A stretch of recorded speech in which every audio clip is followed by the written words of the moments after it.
everyone, this is channel is all about pet care, travel, food, and adventure.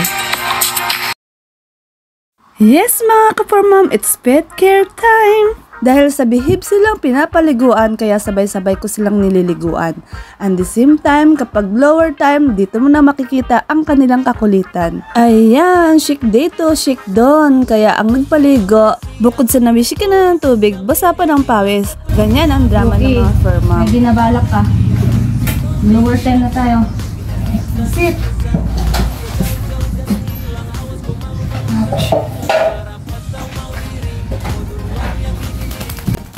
Good boy, Kuya Rick. Good boy, blower time na tayo, Kuya Rick.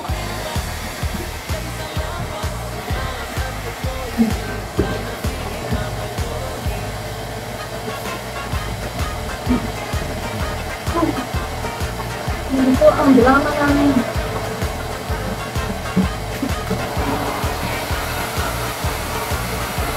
Sit! Sit! Sit!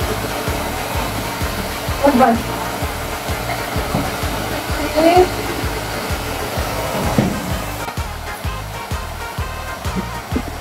Eric! Here! Hindi kita mag-blower pag nandiyan ka. Sit! Ganito ako mag-command sa kanila. I will be always an alpha with them para marunong silang sumunod at marunong silang makinig. Ganon mga ka-fur mom. Gusto kang mag-blower.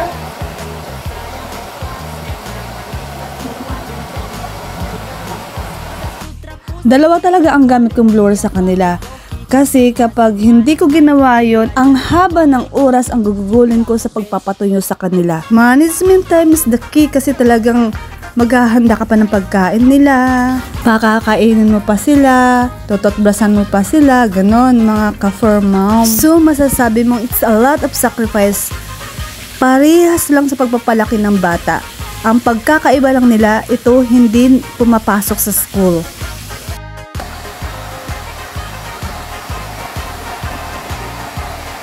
Baka yan.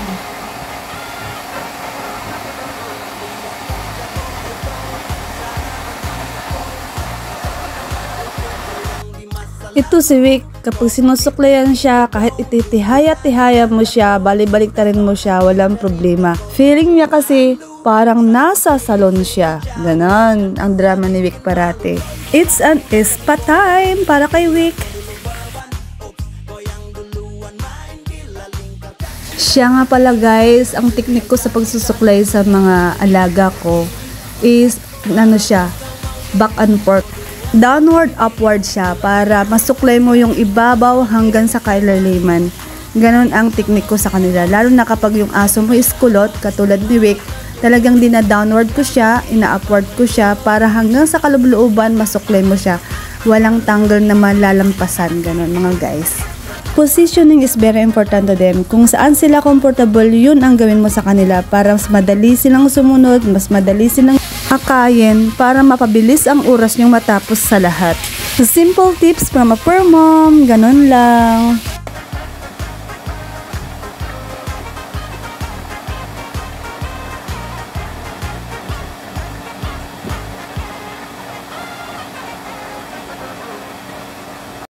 See guys how it works.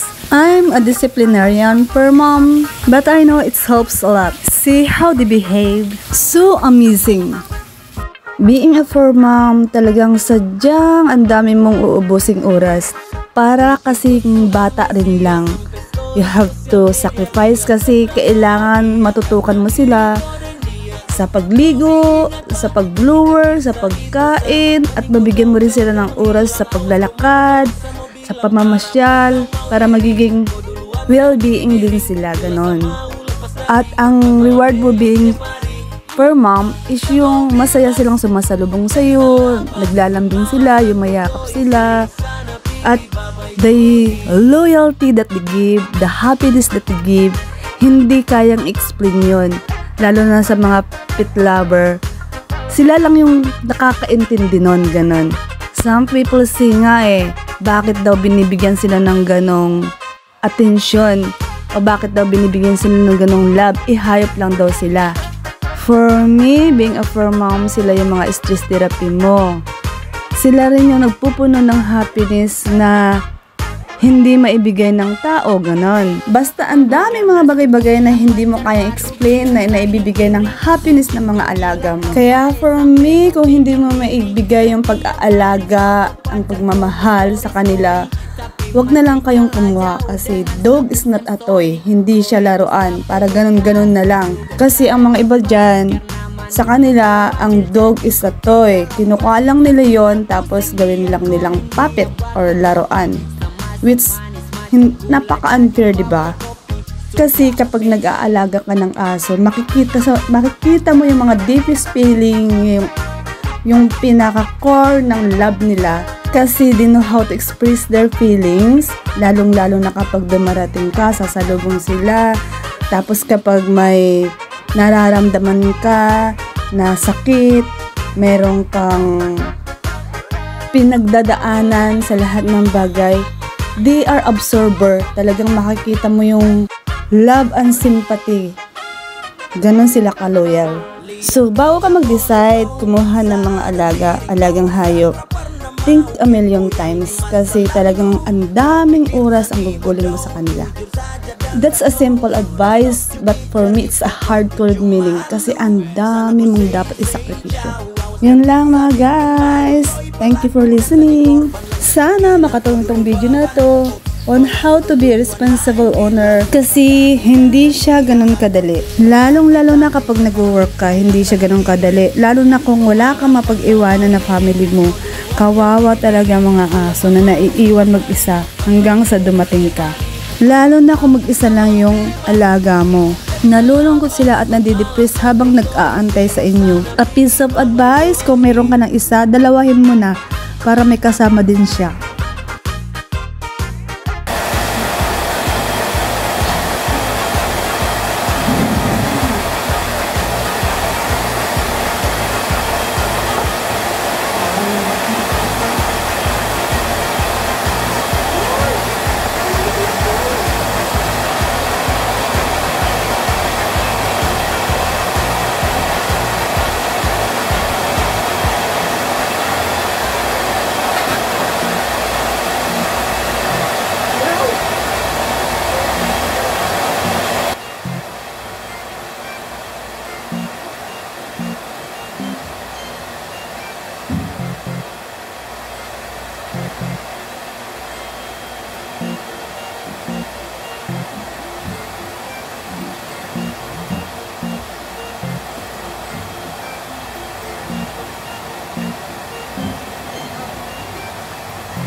Guwapo naman ito. Guwapo naman ito.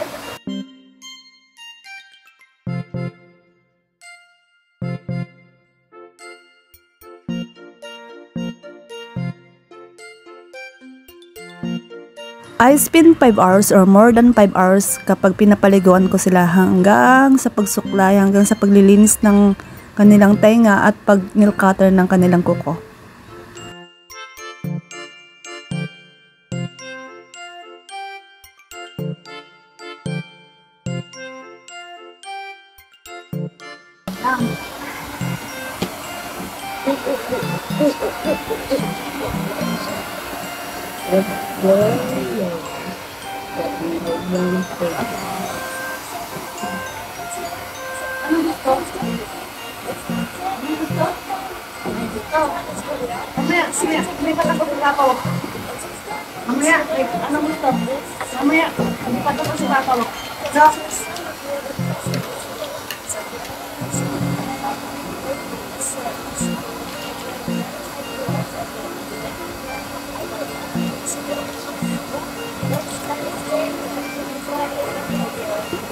Ako kan, matatapos din. Matatapos na din.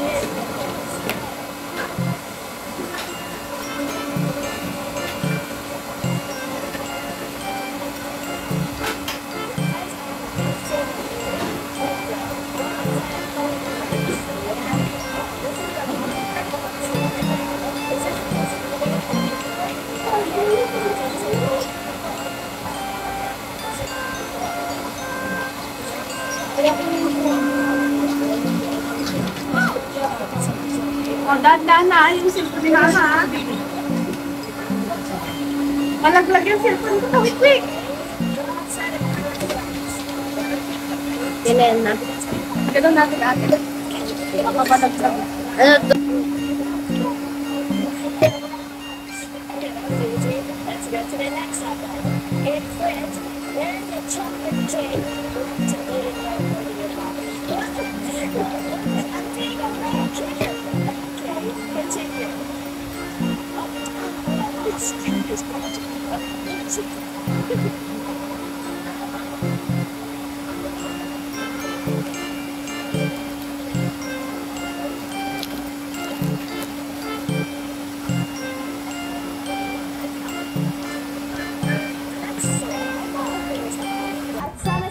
Please like, share, and subscribe. Thank you for watching. Again.